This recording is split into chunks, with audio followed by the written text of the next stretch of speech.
My name is Dan Barnes, the Community Action Party Councillor for Wigan, and I'd like to thank you all for attending this rally today against the public expenditure cuts. I'm not going to keep you long, but I think it's very important that we recognise the things that we're all facing together. Are we a caring society? That's a good question. I think it's very, very important that we all take a responsibility to ensure that we defend those least privileged in our society, the most vulnerable people in our society, people on low incomes, people who are disadvantaged through health, poor housing, poor jobs. These people must be protected. This means that vital services provided by the public and private sectors must be shielded from the effects of government cuts. Cuts which are ill thought out and inappropriate, which will add misery to millions of people. At worst, create a double-dip recession, or at best, prolong it. Quick and deep cuts are not the answer. And the claim that savings can be made by wastage, by cutting wastage, tackling wastage in the public service, is simply a red herring. Many economists and business people feel that cutting too soon and too deep will damage the economy, reduce tax revenues, which will make it harder for the government to pay back its debts.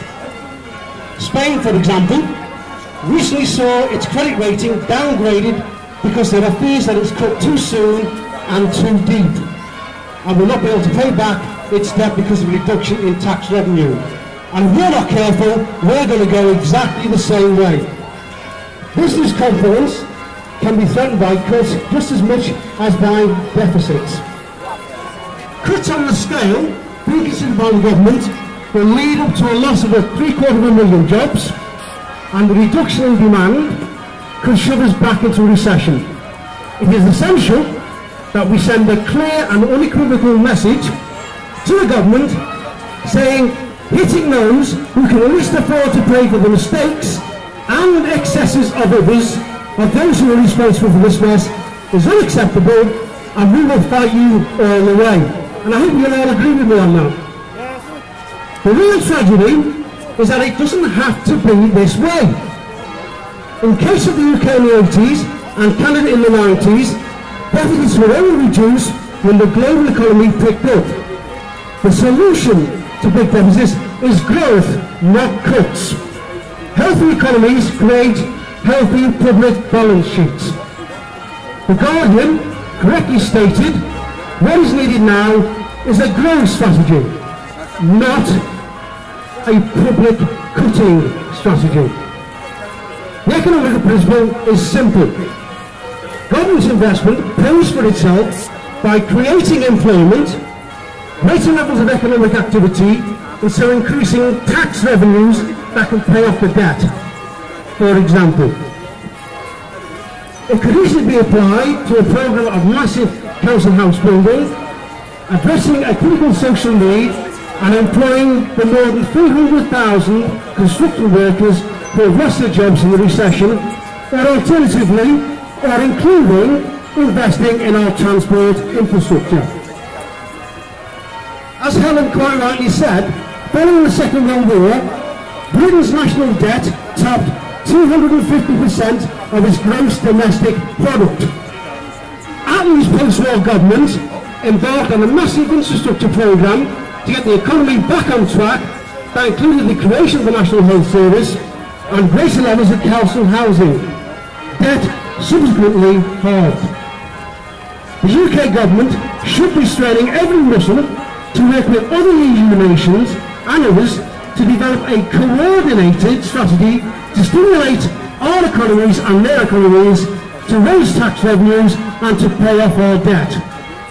However, the Prime Minister is urging other governments to follow the same self-defeating approach as the UK, and this is surely a recipe for disaster, a recipe for deeper economic cuts. Growing poverty, inequality, and ultimately wider deficits and panicky lenders, we may conclude in some months' time that the pain has resulted in no gain, in fact the pain has only increased. We cannot and must not continue along this path of a downward spiral, and I urge you to do your utmost to actually fight these cuts. Thank you. Good afternoon, everybody. Hope you're all well today. I'll keep this short and sweet. Basically, the cuts are absolutely an outrage on us all. You know, here we are as hard-working individuals. We pay our taxes, we get to the grind, and now we're here that we're all going to suffer, that there's going to be so much pain because of these cuts. Thousands upon thousands of jobs are going to go, and I'm going to say, let's do something about it, here and now, today. Right, thank you very much. My name is Ian Hayes. I'm a former member of UCAT, Building Workers Union. I am a socialist. Basically, what is being asked of us by this government is to pay for their greed.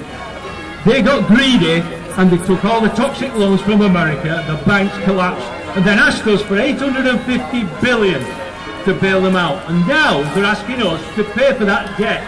They are not prepared to pay for it. We are asked to take the cuts, services, jobs. There are people walking around this town here who are going to face major job cuts in the future, in the very near future.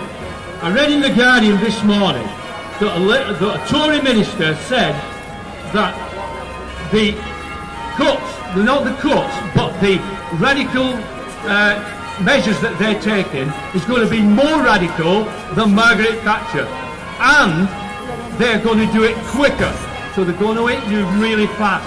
And I don't think people realise at the moment that this is going to it, because you're all going on your holidays, you're all having your cars on the drive, but they are going to smash the working class once again. And what I'm saying is that people have to waken up, and they have to stand, and they have to fight, because if they don't, they'll get walked all over by this government. We need another poll tax episode to defeat this government, because if we don't, we're all going to suffer, everybody. Thank you very much.